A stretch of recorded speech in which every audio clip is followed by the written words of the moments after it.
Clinton, coach of the U.S. national soccer team. That's next time on The Takeaway, weekday mornings at 9 on AM 820 and at 3 on 93.9 FM WNYC.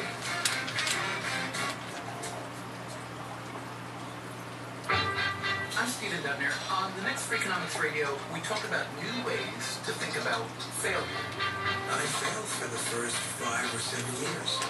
Now I look back and I say, why did I keep going that long? Because of the shame. I didn't want to admit failure.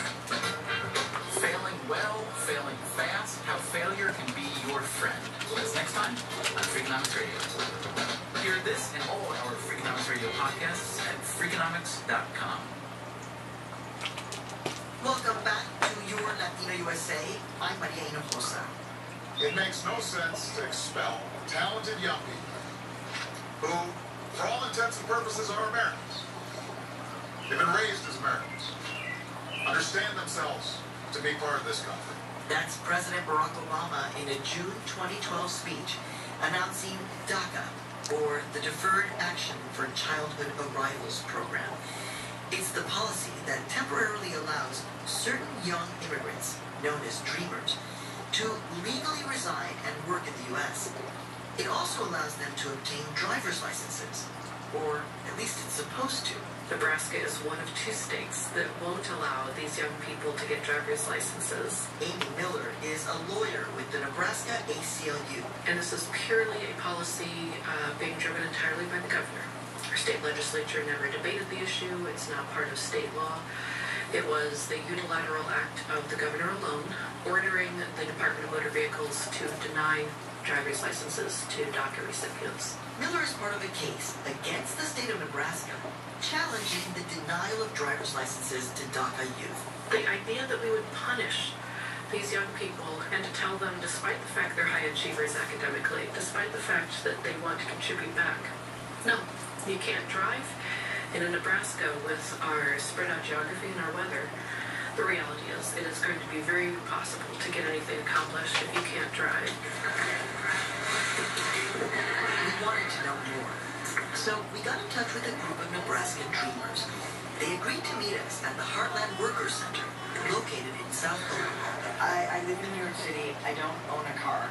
I rarely drive. I don't think I could get away living in Omaha if I didn't have a car. What do you do? How do you get around? You borrow a car from someone, you buy a car, and then you drive. This is Julio. He's 23, brought here when he was just 11. By the way, none of the dreamers we spoke to gave us their full names, since they're talking about doing things that could get them in trouble. You are at the risk of getting stuff, and then police can ask you for a driver's license, and you don't have one, and that's a big problem. Almost every dreamer present told us that, license or not, they still drive. There's just no other choice to it. That's Danya. She's 17. I'm still going to drive regardless. Yeah, I have fear of getting stopped by the cops, and it's a ticket, and there might be a possibility to be deported, but that's just not something that can stop me from my dreams. Not having a driver's license isn't just inconvenient.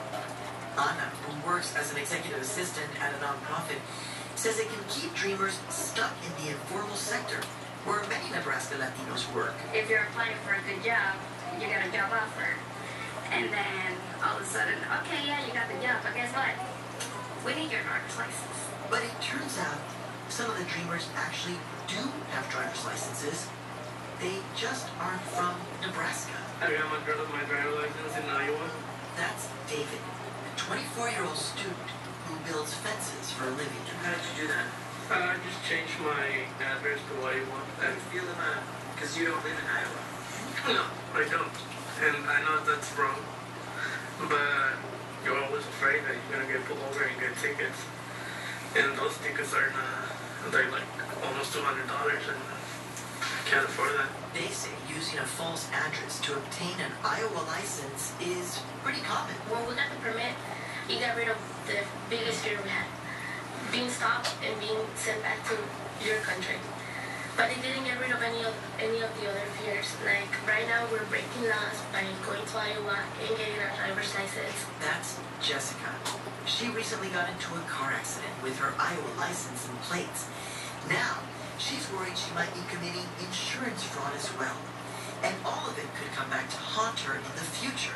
For example, when it's time to renew her DACA status. Breaking one law, you break another one and another one and another one.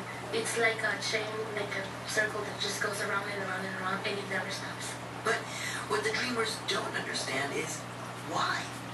If they are legally allowed to live and work in Nebraska under DACA, why won't the state government let them drive? Probably trying to make money with the tickets. Sometimes I feel like this is just a way of them trying to provoke Obama, and we're just in the middle of it.